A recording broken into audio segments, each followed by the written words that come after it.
नमस्कार साथियों, मैं प्रभात वालिया आप सभी का हार्दिक स्वागत और अभिनंदन करता हूं। आज हम रीड सूचना तकनीकी यानी इंफॉर्मेशन टेक्नोलॉजी की क्लास नंबर 25 का डिस्कशन कर रहे हैं। 51 का वादा था, एग्जाम तक वो पूरा हो जाएगा। ठीक है मेरी बात। हम थोड़ा सा कोटेशन जो हमारी टेक्निकल टीम आपको मोटिवेशन करने के लिए रोज कुछ ना कुछ प्रयोग करती रहती, उसी कड़ी में क्या लेकर आए थे, क्या लेकर जाओगे, जितनी शिक्षा होगी उतना ही सुख पाओगे।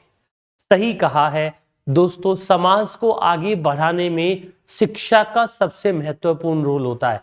एक शिक्षित व्यक्ति पूरे समाज को शिक्षित कर सकता है, पूरे राष्ट्र का निर्माण कर सकता है। और दोस्तों, राष्ट्र निर्माण, समाज निर्माण और व्यक्तिगत निर्माण ये जीवन के आधार होते हैं। ठीक है, चलिए शुरुआत करते हैं आज के सेशन के पहले क्वेश्चन से, फिर हम आगे बढ़कर और बातचीत करने की कोशिश कर लेंगे। क्या कह रहा है पहला प्रश्न, पहले पढ़िए और फिर चर्चा करने की कोशिश कीजिए। बताइए क्या कह रहा है। संचार नेटवर्क जिसका उपयोग बड़ी संस्थाओं या प्रादेशिक, राष्ट्रीय, वैश्विक क्षेत्र में किया जाता है। The communication network which is used by large organization in the regional, national and global area। देखो, जिसका एक बिल्डिंग में होता है, एक लगभग 1 किलोमीटर तक की रेंज में होता है, उसे लैन बोलते हैं, लोकल एरिया नेटवर्क। जो एक शहर में काम करता है उसे मैन बोलते हैं, मेट्रोपॉलिटन एरिया नेटवर्क। और जो पूरी दुनिया में काम करता है उसे हम क्या कहते हैं, तो आप बता देना, उसे कहते हैं वाइड एरिया नेटवर्क। मैं आपसे वादा कर रहा हूं कि रीट का पेपर जिस दिन होगा, मुझे पेपर सॉल्यूशन कराने नहीं आना पड़ेगा। आपको मैं केवल ये स्क्रीनशॉट डालूंगा कि इस वाली क्लास में ये पढ़ाया था, इस वाले दिन ये पढ़ाया था, ये एग्जाम में आया था। इतना विश्वास आपको बनाकर रखना है। आंसर क्या आएगा इसका? आंसर आएगा वाइड एरिया नेटवर्क यानी सेकंड। अगला क्वेश्चन, निक नेट क्या है? एक नाम बता रहा हूं। निक नेट से याद आया कि ये सेंटर गवर्नमेंट की स्कीम है। अच्छा, अगर स्वान से याद आया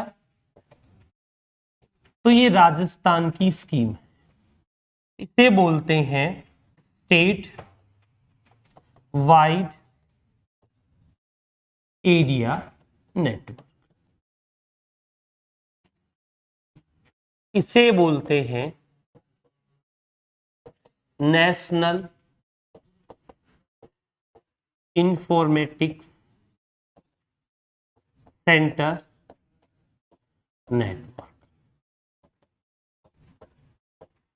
राजस्थान सरकार के साथ राजस्थान के प्रत्येक जिलों को जोड़ने वाला जो नेटवर्क होता है उसे हम स्वान कहते हैं। और जो भारत के जिलों को जोड़ने वाला नेटवर्क है उसे हम निक नेट कहते हैं। आंसर क्या आएगा इसका? डी आ जाएगा, 4 नंबर आ जाएगा। बताइए, लॉन्ग होल नेटवर्क कहा जाता है। The long haul network is called. पता है, लॉन्ग का मतलब ज्यादा, ज्यादा दूरी पर कौन सा नेटवर्क चल सकता है? वैन। और वैन का मतलब क्या होता है बताओ? Wide area. और अगला वर्ड कौन सा होता है? नेटवर्क। एक बिल्डिंग, एक भवन के अंदर लैन काम आता है। लैन का मतलब होता है लोकल एरिया नेटवर्क। और अगर मैं आपको समझाने की कोशिश करूं, एक शहर के अंदर जो कंप्यूटर या टावर कनेक्टेड होते हैं उसे हम किस नाम से जानते हैं? तो कहेंगे man, metropolitan area network. ARPANET है विश्व का पहला नेटवर्क। देखो, भारत का जो पहला नेटवर्क था, भारत का जो पहला वैन नहीं नेटवर्क था, उसे हमने गेटवे कहा था। ठीक है, ये 1995 में आया था। इसे बीएसएनएल ने शुरू किया था। और कहां पर किया था? तो आप बता देना सर, मुंबई में किया था। ये विश्व का पहला वैन नहीं, विश्व का पहला लैंड नहीं, एशिया का नहीं, ये विश्व का सबसे पहला वैन है। 1969 में इसे शुरू किया गया था। एर्पानेट कहां पर शुरू किया गया था? ये अमेरिका में। किसने शुरू किया था? अब बताना। सुरक्षा विभाग। अमेरिका के सुरक्षा विभाग ने इस नेटवर्क की शुरुआत की थी। Advance research project agency network. Advance research project agency network, ISDN।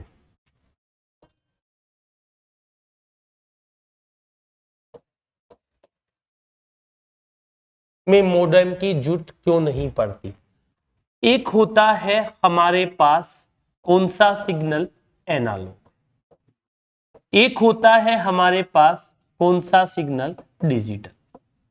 Modem का काम क्या होता है? एनालॉग को डिजिटल में और डिजिटल को किस में बदलना? एनालॉग में। ये काम मोडेम करता है। आजकल जो अपना नेटवर्क चल रहा है ऑप्टिकल फाइबर से, जो नेटवर्क चल रहा है, या अपन कहे जो डिजिटल नेटवर्क चल रहा है, उसमें डिजिटल ही सिग्नल होते हैं। कौन से सिग्नल होते हैं? डिजिटल ही सिग्नल होते हैं। तो हमें उन्हें एनालॉग में कन्वर्ट करने की आवश्यकता ही नहीं होती। जब हमें किसी सिग्नल को किसी सिग्नल में कन्वर्ट करने की आवश्यकता ही नहीं होती, तो फिर हमें मोडेम की जरूरत नहीं पड़ती। इसमें डेटा ट्रांसफर डिजिटल रूप से होता है, इसलिए इसमें हमें मोडेम की आवश्यकता नहीं पड़ती है। माइक्रो कंप्यूटर को टेलीफोन से कौन सी व्यवस्था जोड़ती है? अब ये बात आप याद रख लो, क्योंकि जो हमारी टेलीफोन लाइन आती है ना, उस टेलीफोन लाइन के अंदर एनालॉग सिग्नल आते हैं। कौन से आते हैं? एनालॉग। उन एनालॉग को कन्वर्ट करना पड़ता है किसमें? डिजिटल में। अगर ऐसा करना है तो हमें मोडेम का यूज करना है, और जो कनेक्टर आप यूज करते हैं उसे कनेक्ट कर लिए, उसे हम RJ45 कनेक्टर कहते हैं। यूनिक्स आपका एक ऑपरेटिंग सिस्टम है। क्या है? एक ऑपरेटिंग सिस्टम है। और वीडियो का मतलब होता है विजुअल। अगला वर्ड कौन सा है? डिस्प्ले। और अगला वर्ड कौन सा है? यूनिट। तो वीडियो को क्या कहते हैं? Visual display unit. सीपीयू का मतलब क्या होता है? तो आप बताना। सीपीयू को क्या कहते हैं? सेंट्रल। अगला वर्ड कौन सा है? प्रोसेसिंग। और अगला वर्ड कौन सा है? यूनिट। तो सीपीयू को हम कहते हैं सेंट्रल प्रोसेसिंग यूनिट। और इस सवाल का सीधा सा जवाब क्या होगा? मोडेम टेलीफोन लाइन और कंप्यूटर को आपस में कनेक्ट करता है या जोड़ता है। पर्सनल कंप्यूटर आपस में कनेक्ट किए जाते हैं। बताओ, अगर हम सारे कंप्यूटर को आपस में कनेक्ट करते हैं, चाहे वो पर्सनल हो चाहे कॉमर्शियल हो, तो उसे पता है क्या कहा जाता है? नेटवर्क कहा जाता है। और किसी भी नेटवर्क का जो मेन उद्देश्य होता है वो हार्डवेयर और सॉफ्टवेयर को आपस में शेयर करना होता है। उसके साथ जो कंप्यूटर उस नेटवर्क में जुड़े हैं उनके बीच में कम्युनिकेशन कराना रहता है। तो अगर मैं कहूं ज्यादा कंप्यूटर के बीच में कम्युनिकेशन कराना है, तब भी हम इनका यूज करते हैं। यानी नेटवर्क में सभी कंप्यूटर आपस में क्या होते हैं? कनेक्ट होते हैं। अगला क्वेश्चन आपकी स्क्रीन पर। सिम का पूरा नाम क्या है? दोस्तों, हम सिम यूज करते हैं और सिम जो होता है वो हमें पहचान देती है, यानी सब्सक्राइबर आइडेंटिटी मॉड्यूल। ठीक है मेरी बात? सिम का फुल फॉर्म होता है। सिम मोबाइल के लिए यूज करती है। सिम के अलावा एसएमएस भी एक वर्ड होता है, शॉर्ट मैसेजिंग सर्विसेज, उसे हम इसी नाम से जानते हैं। 8 के बाद क्वेश्चन नंबर 2। दूरदर्शन पर प्रसारण में चित्र संदेशों का संचरण होता है। देखो, एक मॉड्यूलेशन होता है जो किसी न किसी पर्टिकुलर एम्पलीट्यूड पर काम करता है। तो हम सिंपल भाषा में कहें कि एम्पलीट्यूड कौन सा होता है, या एम्पलीट्यूड मॉड्यूलेशन होता है जिसमें ऐसा काम होता है। तो इसका सीधा सा आंसर क्या आ जाएगा? ए। लास्ट क्वेश्चन आज के सेशन का, वाई मैक्स। एक वर्ड होता है वाईफाई। एक होता है वाई मैक्स। दोनों में क्या फर्क है अभी जानते हैं। वाईफाई की रेंज क्या होती है, कम होती है, और वाई मैक्स की रेंज क्या होती है, ज्यादा। बस केवल और केवल हम कहें कम्युनिकेशन टेक्नोलॉजी में जो टावर होते हैं ना, वो वाई मैक्स की तरह काम करते हैं, और जो अपना जनरल हॉटस्पॉट होता है वो किसकी तरह काम करता है, वाईफाई की तरह काम करता है। यानी संचार टेक्नोलॉजी में हम किसका यूज करते हैं, इस वाई मैक्स का यूज करते हैं। आपसे कोई पूछ ले कि वाईफाई और वाई मैक्स में किसकी स्पीड ज्यादा होती है, किसकी रेंज ज्यादा होती है, तो आप वाई मैक्स बता सकते हैं। आज के सेशन के लिए इतना ही। अगली क्लास में और अच्छे क्वेश्चन के साथ हम फिर मिलेंगे। तब तक के लिए थैंक यू।